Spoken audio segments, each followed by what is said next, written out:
Auto డ్రైవర్లు బాగా ఆందోళనకు గురవుతున్నారు, వాళ్ళు నష్టపోతున్నారు. మొన్నదాకా ఆటోలో కూడా అసెంబ్లీకి పోయిన సందర్భాలను హరీష్ రావు గారు, ఇదే పాడి కౌశిక్ రెడ్డి. సో ఎట్లా చూస్తారు ఆటో డ్రైవర్లకు ఏం చెప్తారు? తమ్ముడు నేను ఒకటి అడుగుతున్నా, మీ తొలి వెలుగు నుంచి గతంలో ఒక్కసారి నెమరేసుకోండి. కేటీఆర్ హెలికాప్టర్కి దిగటోడా? ఎట్లా ఉండేటోడు? అది ఏదో సినిమాలు గుర్తొస్తుంటాయి అనమాట. మొత్తం ఆ మహేష్ బాబు శ్రీమంతుడు సినిమాలా లేకపోతే ఇంకో దాంట్లో ఉరుకుతాడు, అట్లా ఉరికేటోడు. ఇవాళ అధికారం పోయిన తర్వాత ఆటో గుర్తుకొచ్చిందా? అంటే అంతకుముందు తెలంగాణలో ఆటోలు నడపలేదా? ఆటో డ్రైవర్లు ఎవరు లేరా? వాళ్ళకి ఎందుకు న్యాయం చేయలే? మేము 100% రేవంత్ అన్న ఒక్కటే చెప్తున్నాడు, ఆటో తమ్ముళ్ళని మేము ఆదుకుంటాము.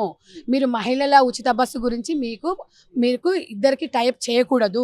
దయచేసి మీకు 100 మీకు అందులో కూడా పెట్టాం కదా 12,000 రూపాయలు అనేది కూడా మేము ఒకటి అంటే వీళ్ళు అడగకుంకి మేనిఫెస్టోలో పెట్టినామా లేదా?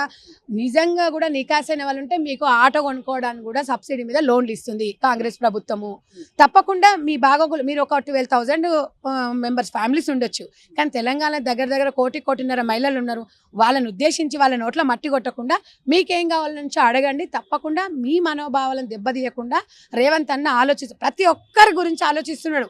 మహిళ నుంచి మొదలు పెడితే ఇవాళ ప్రతి ఒక్కరి గురించి ఇండ్ల గురించే కానివ్వండి, వైద్యమే కానివ్వండి, గురుకుల చూసిండ్రు కదండి మీరు. ఎస్సీ ఎస్టీ మొత్తం టోటల్ ట్రైబల్ మొత్తం గురుకులకు సంబంధించి 20 ఎకరాలలో మంచి పరిణామం తెలుసా ఇది? ఎందుకంటే దాదాపు ఒక 4-5 లక్షల మంది విద్యార్థులకు ఊరటనిస్తుంది. అంటే కార్పొరేట్ కాలేజ్ రీతిలో అంటే ఇలా ఒక దగ్గర 20 ఎకరాలల్లో ఇంతమందిని చూసుకున్న ఒక 20 ఎకరాలు అంటే ఆల్మోస్ట్ ఒక్క కాన్స్టెన్స్కి 119 కాన్స్టెన్స్కి వైజ్గా పెడుతున్నారు. ఒక 2-3 వేల చొప్పున పెట్టుకున్నా కూడా దాదాపు 4-5 లక్షల మంది పిల్లలంటే ఇంతకన్నా ఎప్పుడన్నా కేసీఆర్ ప్రభుత్వం మీరు చూసిండ్రా తమ్ముడు? గురుకులాల్లో పిల్లలకి పురుగులన్నం పెడుతున్నారు. ఇట్లాంటివన్నీ మీరు చూపించాలి తమ్ముడు గతంలో. అలాంటిది మా కాంగ్రెస్ ప్రభుత్వంలో జరగదు. ఇది ప్రజల కోసము, పేద విద్యార్థుల కోసము నడుస్తున్న ప్రభుత్వము. దయచేసి గతంలో ఇప్పటి వరకు తమ్ముడు నేను చెప్తున్నాను, ఒక ఎన్జిఓ కూడా నేను పనిచేస్తాను కాబట్టి ఇప్పటి వరకు గురుకులాల్లో బీసీ వెల్పల్లో యూనిఫామ్స్ రాలేదు. ఇది నిజమా కాదా అనేది మీరు చూడండి. టెండర్లు వేయించుకుంటూ 1 ఇయర్ అయింది, ఇప్పటివరకు బట్టలు రాలేదు. అంటే ఇది పెద్ద స్కామ్ కూడా నడుస్తుంది.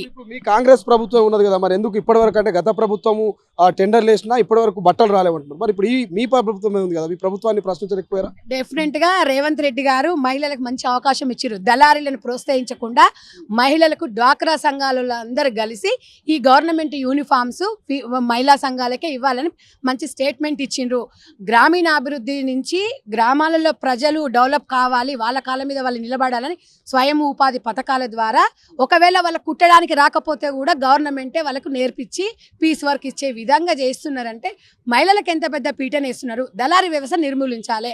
గతంలో ఇప్పుడు కూడా గతంలో ఉన్న ప్రభుత్వం కూడా ఇక్కడ టెండర్ నోటిఫికేషన్ ఒక్కొక్కసారి టెండర్ వేయకుండా కూడా జేసీలతోని కలెక్టర్తోని మినిస్టర్లు ఫోన్ చేయించుకొని వాళ్ళకి సంబంధించిన వ్యక్తులకు ఇచ్చి ఇవాళ నిజమైన దర్జీలకు, నిజమైన ఉపాధి పొందే వాళ్లకు, నిజంగా మాలాంటి ఎన్జిఓస్కు లేకపోతే కొంతమంది మహిళా సంఘాల వాళ్ళు ఉంటారు, వాళ్ళందరూ కూడా అన్యాయం చేసింది. సో ఇప్పుడు అట్లా జరగకుండా డైరెక్ట్ స్టేట్మెంటే ఇచ్చిండ్రు కాబట్టి చాలా సంతోషమైన విషయము. అది ఈ అవకాశాలు అందరూ ఉపయోగించుకోవాలి. ఇప్పుడు ఆల్రెడీ గవర్నమెంట్ మున్సిపల్ ఆఫీసులలో కూడా సంఘాలలో అందరినీ కూడా పేర్లు రాసుకున్నారు. సీతక్క గారు కూడా ఊర్లలో కూడా గ్రామ సర్పంచ్ నుంచి అంటే గ్రామ స్థాయి నుంచి జరుగుతుంది. ఇప్పుడు సర్పంచ్లు లేరనుకో, అఫ్కోర్స్ అక్కడ ఉన్న అధికారుల సమక్షంలోనే సంఘ బంధాలలో అయితే ఏమి ఉంటాయో ఇప్పుడు దీంట్లో సమైక్య అని ఉంటుంది, కేవీపీ ఏమేమో సంఘాలు ఉంటాయి, వాళ్ళందరినీ కూడా నోటెడ్ చేసుకొని వాళ్ళకి ఇవ్వాలని అంటున్నారు. ఇంతకన్నా ఎక్కువ ఏం కావాలి, అందరికీ ఉద్యోగాలు ఇవ్వలేరు కదా. కాబట్టి ఇలాంటి వాళ్ళకు గ్రామాలలో ఇప్పుడు ఉద్యోగాలు చేసే వాళ్ళు చాలా మంది ఉండరు, కొంతమంది ఇంటి దగ్గర ఉండరు. ఇంత మంచి అవకాశం కల్పిస్తుంది. తప్పకుండా ఈ 60 రోజులే కాదు ఇంకా చూడండి, మీకు చాలా మంచి అవకాశాలు వస్తాయి. ఇది గవర్నమెంట్ అనేది ప్రజల గవర్నమెంటు. ఇది రేవంత్ రెడ్డి గారు చాలా సాదాసీదగా ఆయన బృందం కూడా ఇలా మంత్రివర్గం కూడా చాలా చక్కగా పనిచేస్తున్నారు. ఆర్భాటాలుకోకుండా మీరందరూ కూడా ఇవాళ నిజంగా చూస్తే చాలా సంతోషంగా అనిపిస్తుంది. ఇంకా టైం ఉంది, ఎందుకంటే వీళ్ళు చేసిన అవినీతి అన్ని బయటికి రావాలని. నిన్న చూసిరు గొర్రెల దాంట్లో స్కామ్ చూసిండ్రు. మేము గతంలో కూడా చెప్పినాం, ఆ దొంగ నా కొడుకు ఉన్నాడు తెలసాని శ్రీనివాస్ యాదవ్, మేము ఆ రోజే చెప్పినాం వాడు చేప పిల్లల దాంట్లో గొర్రెల దాంట్లో చేస్తున్నాడు, ఎక్కడ జరగదు ఇళ్ళనే జరుగుతుంది. రాత్రే పోయిండు, రాత్రే పోయి ఫైల్స్ ఎట్లా మాయం చేసిండ్రు. ఇవాళ మాట్లాడతాడు ఆయన డెవలప్మెంట్ చెప్తాడు. మరి ఇవాళ కాగ్ నివేదిక ఇచ్చిన తర్వాత కూడా కాదని బీఆర్ఎస్ఎల్ కొట్లాడుతుంటే దానికి ఇంకేం చెప్పాలి? కార్ నెంబర్లతో సహా అక్కడ ఎక్కడ తరలించిర్రు, గొర్రెలు ఎక్కడ ఎంత పెద్ద స్కామ్ జరిగిందని చెప్పినాక కూడా అది వాళ్ళు పట్టించుకోకపోతే ఇంకా అది కూడా చెప్పినా కూడా వాళ్ళు ఇంకా దాన్ని అబద్ధాన్ని చేస్తున్నారు. ఇంత దౌర్భాగ్య స్థితి తెలంగాణలో ఎవరన్నా ఉంటారా అండి? ఈ బీఆర్ఎస్ ఇంత ఈ కర్ర కాల్చి వాత పెట్టిరు టీఆర్ఎస్ పార్టీని, అయినా కూడా బుద్ధి వస్తలేదు వాళ్ళకు. ఇప్పుడు కాగ్ నివేదిక అనేది ఏమన్నా రేవంత్ రెడ్డి గారు ఏమన్నా తాత చుట్టాలా లేకపోతే ఇవాళ కాంగ్రెస్ పార్టీ చుట్టాలా చెప్పండి? ఇవాళ ప్రజల వైపు నుంచే కదా ఇచ్చింది. చేప పిల్లల విషయం కూడా చూసినాం కదా మనము. ఇక్కడ ఇదే మనం ఎగ్జిబిషన్ గ్రౌండ్లో 50 లక్షల మంది 30 లక్షల మంది వస్తే 10 కోట్ల మంది వచ్చిందని రాసుకునే చేపల పిల్ల విషయంలో ఇంత దౌర్భాగ్యంగా ఇంత దళారీ వ్యవస్థను తప్పకుండా అరెస్ట్ చేయాలి. ఇలాంటి అరెస్ట్ చేసిన క్రిమినల్ కేసులు పెడితేనే ఇంకొకటి రేపు చేయడు ఎవడైనా కూడా. నిజంగా మీరు నికాస్ అయిన వాళ్ళు అయితే రాత్రిపూట ఫైల్స్ ఎందుకు ఎత్తుకపోయారు? మీడియాలే కదా వచ్చింది. మేమైతే అబద్ధాలు చెప్పట్లేదు కదా. మీరు నిజమైనడు ఉంటే నిజంగా సత్యహరిచంద్రుడు అయితే తలసాని శ్రీనివాస్ గారు నైట్ పూట ఎందుకు తీసుకుపోయిన ఫైల్స్ ఇవన్నీ లెక్కలు చూపించాలి కదా. గొర్రెలు చచ్చిపోయినాయని, బర్రెలు చచ్చిపోయినాయని, ట్రాక్టర్ల విషయం పెద్ద స్కామ్ జరగాలి. ఇవాళ కేసీఆర్ ప్రభుత్వం రైతులకు ట్రాక్టర్లు ఇస్తాన్నది ఎవరికి ఇచ్చింది? అక్కడ ఉన్న బీఆర్ఎస్ నాయకులకి వాడికి 20 ఎకరాలు 30 ఎకరాలు ట్రాక్టర్ ఇచ్చింది. ఎవరికి ఇచ్చినావు? డబల్ బెడ్రూమ్లలో ఎంత స్కామ్ జరిగింది ఎల్బీ నగర్లో మేము చూపియమా? ఎన్ని జరిగింది? స్థానికంగా మేము మాకు తెలుసు. అక్కడ 80 డబల్ బెడ్రూమ్ ఇండ్లు 180 డబల్ బెడ్రూమ్లు శాంక్షన్ అయితే మొత్తం బీఆర్ఎస్లకు వచ్చినాయి. మా దగ్గర చిట్టా ఉంది, చెప్తాం రండి. ఏం చేసినావయ్యా నువ్వు? రైతు బంధు అని చెప్పేసి ఇలా పాపం 1 ఎకరం 2 ఎకరాలు ఉన్న వాళ్ళకి ఏం న్యాయం జరిగింది? నువ్వు ఆ రైతు బంధు 30 ఎకరాలు 40 ఎకరాలు నేను వేసిన అని చెప్తున్నావు. ఏం చేసిరు? 2 సార్లు రైతు బంధు వస్తే మంచి 2 కొడుకుంటే 2 కార్లు కొనుక్కురు. ఇదా నువ్వు చేసింది? ఇలా నువ్వా? మేము పేద ప్రజల కోసం మేము ఇలా చేయడానికి కాంగ్రెస్ ప్రభుత్వం ముందుకొచ్చింది. ఇలా గ్రామీణ ప్రాంతాలలోనే రైతులే ఓటేసి గెలిపించిరు మమ్మల్ని.